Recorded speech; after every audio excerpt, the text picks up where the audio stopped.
Assalamualaikum warahmatullahi wabarakatuh.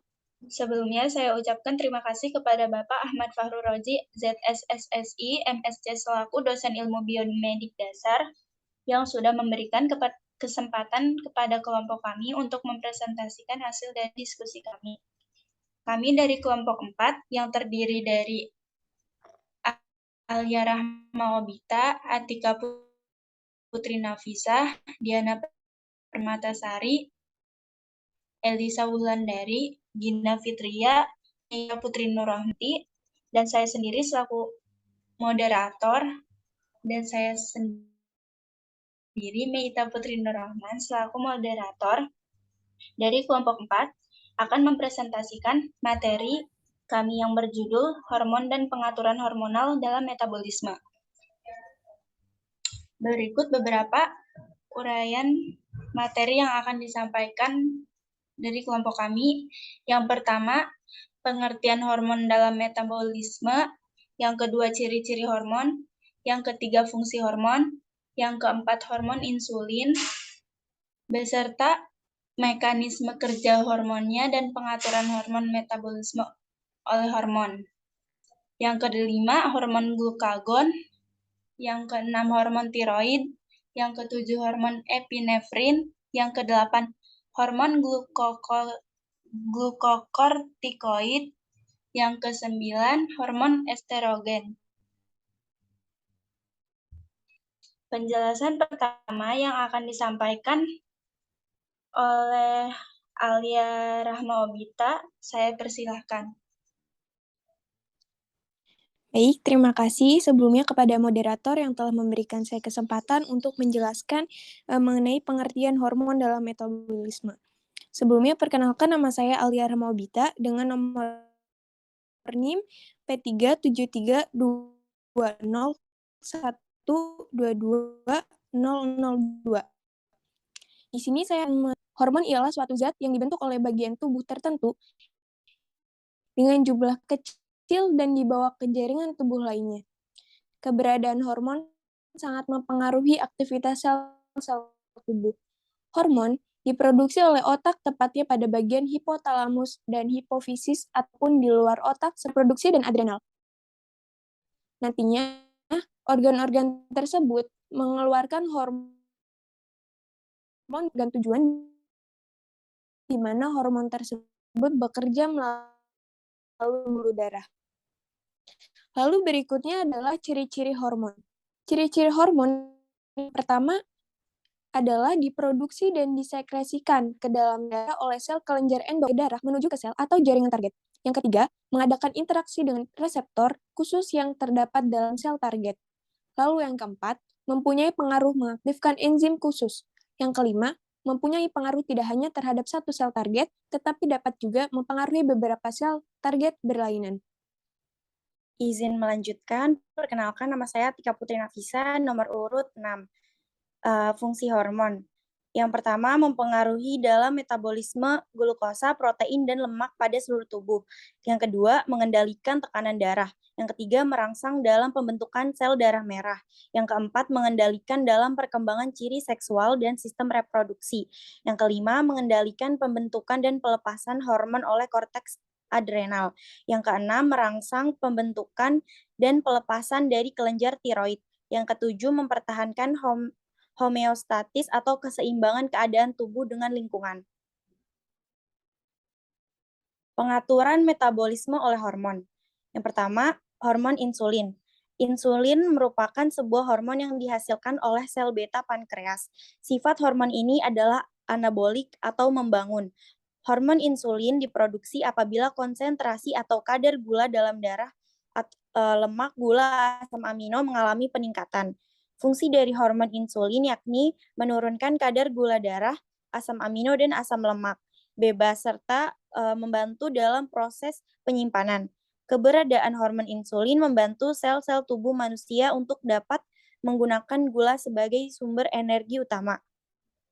Jika tidak terdapat hormon insulin, dapat berakibat tumbuhnya hiperglikemia atau kadar gula darah meningkat yang menjadi penyebab penyakit diabetes mellitus atau kencing manis. dan apabila tidak mendapat penanganan lebih lanjut dapat menimbulkan gangguan terhadap organ ginjal, saraf, hingga retina. Selain itu, kurangnya hormon insulin dapat menyebabkan terjadinya pemecahan lemak pada jaringan lemak yang nantinya berdampak pada meningkatnya asam lemak di dalam darah.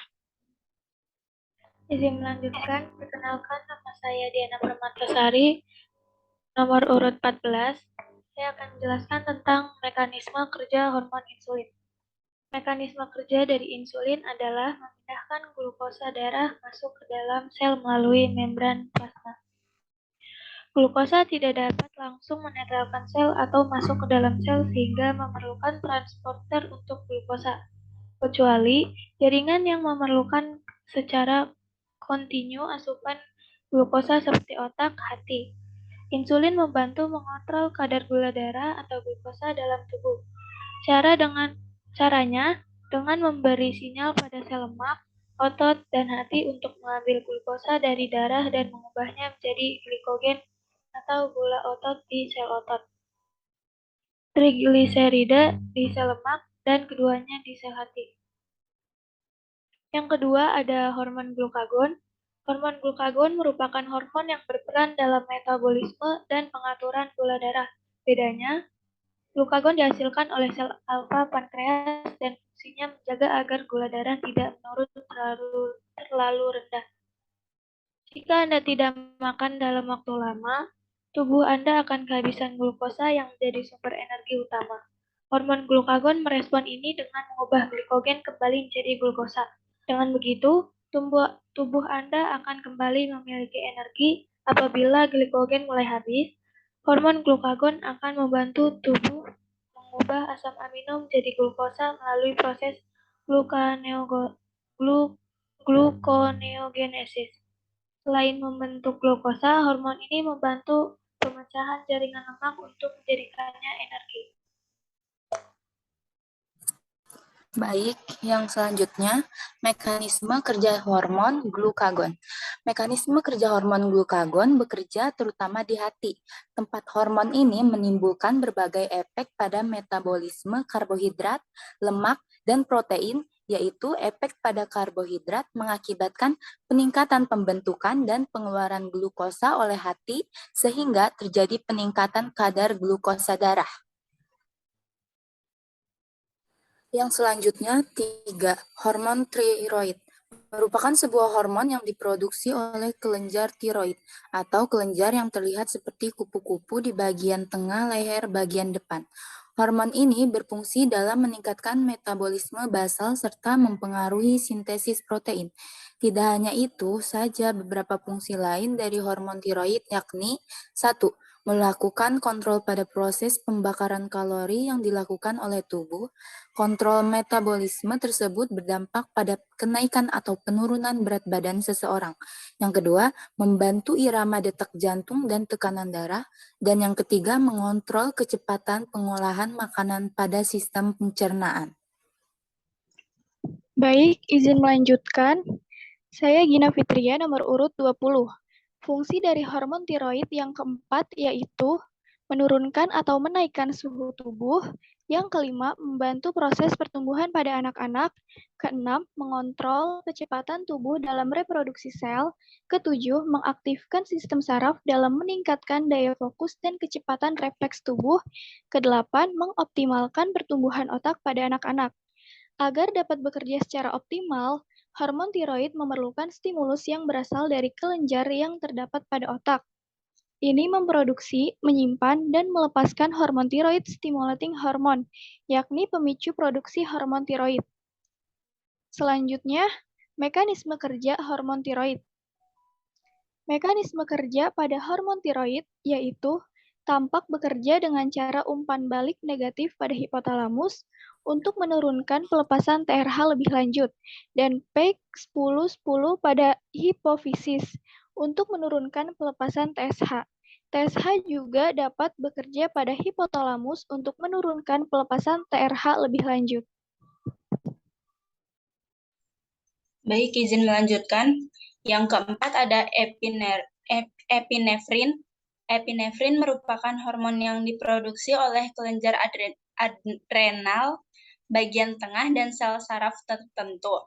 Hormon yang lebih dikenal sebagai adrenalin ini memiliki beberapa fungsi, tapi yang utama yakni mempersiapkan tubuh untuk merespons stres. Tubuh memerlukan lebih banyak energi saat mengalami stres dan menghadapi bahaya. Guna menyediakan energi tersebut, hormon epinefrin akan membantu tubuh mengubah glikogen menjadi glukosa atau mencari energi dari sumber lain, gluconeogenesis. Seluruh proses ini berlangsung dengan cepat, yakni sekitar 2-3 menit setelah Anda menghadapi stres. Begitu situasi penyebab stres berakhir, sinyal saraf menuju kelenjar adrenal akan berkurang sehingga produksi epinefrin pun menurun. Selanjutnya ada mekanisme kerja epinefrin. Epinefrin bekerja dengan cara melemaskan otot-otot saluran pernapasan dan meningkatkan ketegangan pada pembuluh darah. Obat ini bekerja dengan cepat untuk memicu kerja jantung, meningkatkan tekanan darah, melegakan pernapasan, meredakan ruam, dan mengurangi pembengkakan di wajah, bibir, dan tenggorokan. Baik, perkenalkan nama saya Raudati Dani Rahma dari nomor urut 37. Saya akan membacakan yang kelima ada glukokortikoid. Glukokortikoid yaitu hormon dari kelenjar adrenal yang memiliki sifat anti radang dan mampu menekan kerja sistem ini.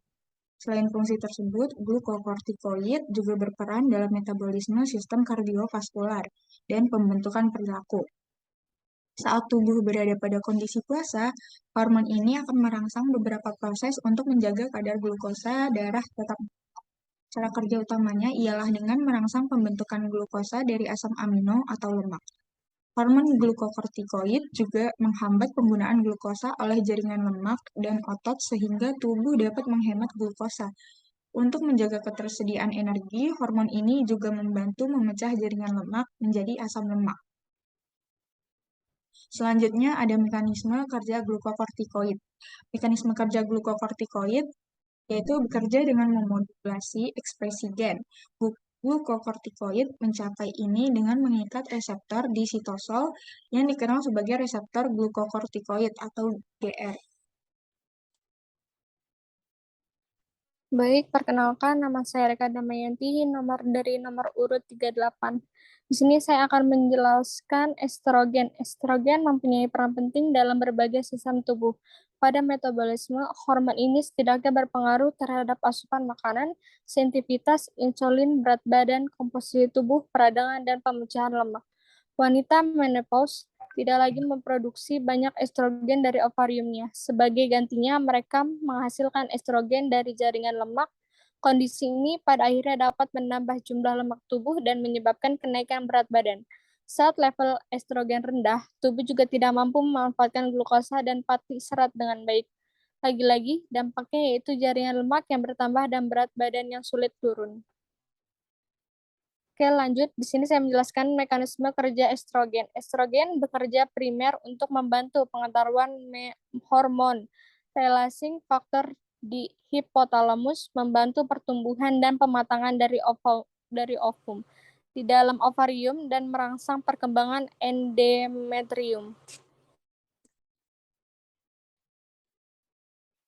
Baik, sekian pemaparan materi dari kelompok kami.